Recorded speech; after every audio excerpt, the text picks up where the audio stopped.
दांता रामगढ़ में होद की खुदाई के दौरान मिट्टी ढहने से 3 लोगों की मौत हो गई। जानकारी सूत्रों के अनुसार करीब 20 फीट गहरे गड्ढे में दबे शवों को जेसीबी की मदद से बाहर निकाला गया। घटना बुधवार सुबह 11 बजे दांता रामगढ़ के मेई राजनपुर गांव की है। तीनों शव दांता रामगढ़ सीएचसी में रखवाए गए हैं। दांता रामगढ़ पुलिस अधीक्षक जाकिर अख्तर ने बताया कि मृतक रिश्ते में चाचा भतीजे हैं। मामले में रिपोर्ट मिलने के आधार पर आगे की कार्रवाई की जाएगी। जानकारी सूत्रों के अनुसार तीनों की मिट्टी में दबने की सूचना के बाद मौके पर ग्रामीण पहुंचे। इसके बाद करीब 45 मिनट तक जेसीबी की सहायता से तीनों को बाहर निकालने का प्रयास किया गया। तीनों के शव को बाहर निकाला, उसके बाद अस्पताल ले जाया गया, जहां डॉक्टर्स ने तीनों को मृत घोषित कर दिया। आयोजित किया जा रहा है, नाम के साथ परिचय दीजिए। कितने वर्षों से कार्यक्रम चल रहा है? मैं पंकज पांडे, परशुराम महासभा जिला महामंत्री।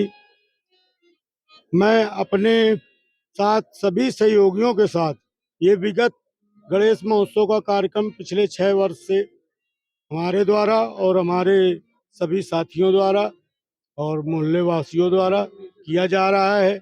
और प्रत्येक वर्ष की भांति इस वर्ष भी भगवान प्रभु श्री राम जी की लीला का आयोजन किया गया है।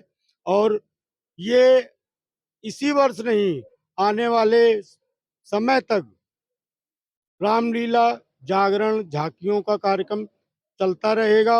और इस कार्यक्रम में हमारे मोहल्ले की माताओं बहनों का बहुत बड़ा योगदान है, क्योंकि पूजन 2 घंटे और आरती अर्चन शाम को 2 घंटे हमारे द्वारा की जाती है।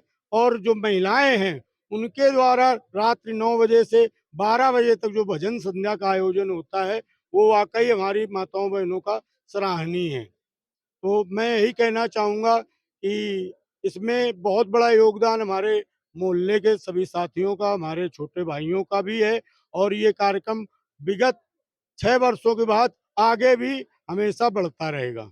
धन्यवाद। जय। वहाँ मई राजनपुरा में एक मकान के अंदर ये कुएं खोदने का काम कर रहे थे, जहाँ 8 व्यक्ति के लगभग थे। उसमें से 3 आदमी किशन सिंह, संदीप और विक्की, ये तीनों खोद रहे थे। अचानक मिट्टी का गिरना हुआ और इसके अंदर दब गए लोग। दबने के बाद वहाँ जो और अन्य 5 आदमी काम कर रहे थे, उन्होंने उस वक्त सबको इतला दी। इतला पर तुरंत पुलिस मौके पर पहुंची और वहाँ लोकल सहायता से उनको निकलवाया। निकलवाने के दौरान ये दुखद हादसा हुआ, तीनों की डेथ हो गई और उनको भी मोर्चे में रखवाया। कार्रवाई जारी है। परिजनों की ओर से क्या? परिजनों की ओर से रिपोर्ट दी जा रही है। जैसे रिपोर्ट देंगे उससे कार्रवाई करेंगे, क्योंकि उस वक्त मौके पर उनके दोनों बच्चों के पिता और जो मृतक है किशन सिंह, उनके भाई, वहाँ भी वो मौजूद थे वहाँ पर।